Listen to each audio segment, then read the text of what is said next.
August 4th, 1962, Los Angeles. Sometime after midnight, the phone in Marilyn Monroe's bedroom stops ringing. By morning, her housekeeper will find her face down on the bed, one hand still reaching for the receiver. She is 36 years old. The coroner's report will say barbiturate poisoning. The press will say tragedy. The conspiracy theorists will spend the next 60 years arguing about what really happened that night. But none of them are asking the right question. The question isn't how Marilyn Monroe died. The question is, who was she? Because here's what most people don't know. Marilyn Monroe was not a person. Marilyn Monroe was a character invented by a studio, performed by a girl named Norma Jeane, and maintained at a cost that no one was willing to pay except her. Her name was Norma Jeane Mortensen, born June 1st, 1926, in the charity ward of Los Angeles General Hospital. Her mother, Gladys Baker, worked as a film cutter at a Hollywood studio. She was also suffering from what would later be diagnosed as paranoid schizophrenia. 2 weeks after giving birth, Gladys placed her daughter in a foster home. She wasn't abandoning her. She was trying to survive, but for Norma Jeane, the result was the same. She never knew her father. Over the next 16 years, Norma Jeane was passed through 12 foster families and 1 orphanage, 12 front doors, 12 sets of rules, 12 versions of "this is your home now," none of which were true. In several of those homes, she was sexually abused. In one, when she told her foster mother what had happened, the woman slapped her and told her she was lying. The trauma left her with a stutter that would follow her for years. In September 1935, 9-year-old Norma Jeane was brought to Hollygrove, the Los Angeles orphans' home. She screamed and begged not to be left there. Years later, she described that moment in her own words. She pleaded that she wasn't an orphan, that her mother was alive, just sick, just in a hospital. But the doors closed anyway. She spent nearly 2 years there. When she was 16, the family looking after her was relocating and couldn't take her along. The solution wasn't another foster home. The solution was marriage. A neighbor named James Dougherty, 21 years old. They barely knew each other, but it was either marry him or go back to the orphanage. So she married him. She later said he wanted a regular wife, and she wasn't one. The marriage lasted 4 years, but it did one thing: it got her out. While Dougherty was overseas during the war, Norma Jeane worked at a munitions factory. A military photographer came through, saw her face, and something shifted. She started modeling, and then a talent scout from 20th Century Fox saw her photographs. And that's when Norma Jeane disappeared. The studio didn't want Norma Jeane. They wanted a product. They changed her name. Norma Jeane became Marilyn Monroe, Marilyn. After a Broadway star, Monroe from her mother's maiden name, they bleached her naturally curly brown hair platinum blonde. They trained her voice into a breathy whisper. They choreographed her walk. They told her how to stand, how to smile, how to be looked at. Everything the world would come to know as Marilyn Monroe was engineered. The voice was a performance. The walk was rehearsed. The persona of the beautiful, slightly naive, endlessly available woman, it was a mask, and the studio demanded she wear it every single day. But underneath the mask, Norma Jeane was someone else entirely. She owned a personal library of over 400 books. She read Dostoevsky, Freud, Joyce, Steinbeck, and Rilke. She annotated the margins. She read between takes on set, late into the night in her apartment, during breaks that other actors spent socializing. She once said something that captures the divide perfectly. She said that she never wanted to be Marilyn.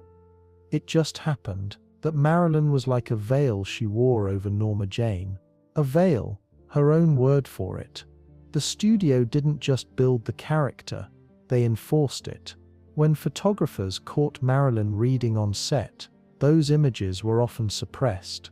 The public wasn't supposed to see a thinking woman, they were supposed to see a fantasy, and the fantasy had no room for intelligence.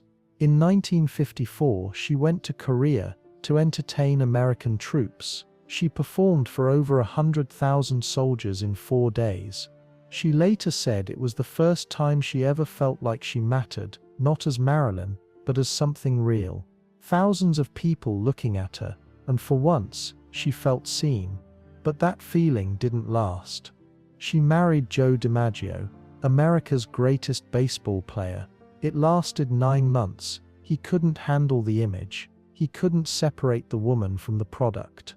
She married Arthur Miller, one of America's greatest writers. She called him the smartest man she'd ever met. She believed he would finally see Norma Jeane instead of Marilyn. The marriage lasted 5 years. In his private notebooks, Miller wrote something about her that she accidentally found, comparing her to someone who was fundamentally disappointing. 3 marriages, 3 attempts to be loved as herself, 3 failures. She once said she had feelings too, that she was still human, that all she wanted was to be loved for herself and for her talent. Nobody listened. By the late 1950s, the gap between Marilyn and Norma Jeane had become unbearable. She was chronically late to set, sometimes by hours, sometimes by days. Directors screamed at her. Studios threatened to fire her. The press called her difficult, unprofessional, impossible. But here's what none of them said publicly. Being Marilyn Monroe every single day was destroying her. She was performing a character that had no relationship to who she actually was. Every morning she had to look in the mirror and become someone she had never wanted to be. The pills started as a way to sleep, barbiturates for the nights, then amphetamines for the mornings, to wake up, to function, to become the character again. The studios knew, everyone knew, nobody stopped it. She tried to break free. She founded her own production company, an extraordinary move for any actress in the 1950s, let alone the woman the industry treated as a decorative object. She studied acting with Lee Strasberg at the Actors Studio in New York. She wanted to be taken seriously. She wanted roles with depth. Hollywood's response was to give her more of the same, more comedies, more blonde roles, more of the mask. In 1962, she was cast in a film called Something's Got to Give. She barely showed up. She couldn't. The distance between who she was and who they needed her to be had become physically impossible to cross. The studio fired her. They later rehired her, but filming never resumed. The pills kept coming. The phone calls to friends grew longer, more desperate, more frequent. People who spoke to her in those final weeks described a woman who sounded exhausted, not by life, but by the performance of it. She once said that Hollywood would pay you $1,000 for a kiss and 50 cents for your soul. She had been giving both for 16 years. Marilyn Monroe died on August 4, 1962. She was 36 years old. The official cause was probable suicide by barbiturate overdose. The unofficial cause was everything that came before it. After her death, Joe DiMaggio, the husband she'd been married to for only 9 months, arranged her funeral. He banned the Hollywood establishment from attending, and for the next 20 years he had roses delivered to her grave 3 times a week. He never remarried. He never publicly spoke about her. When asked why, he reportedly said 5 words. He said he didn't have to yield to pressure to talk about her. Norma Jeane Mortensen wanted 3 things in her life: to be loved, to be seen, and to be taken seriously. Hollywood gave her none of them. It gave her a name that wasn't hers, a face that wasn't hers, and a life that was never designed for her to survive. She said it herself. She always felt insecure and in the way. Most of all, she felt scared.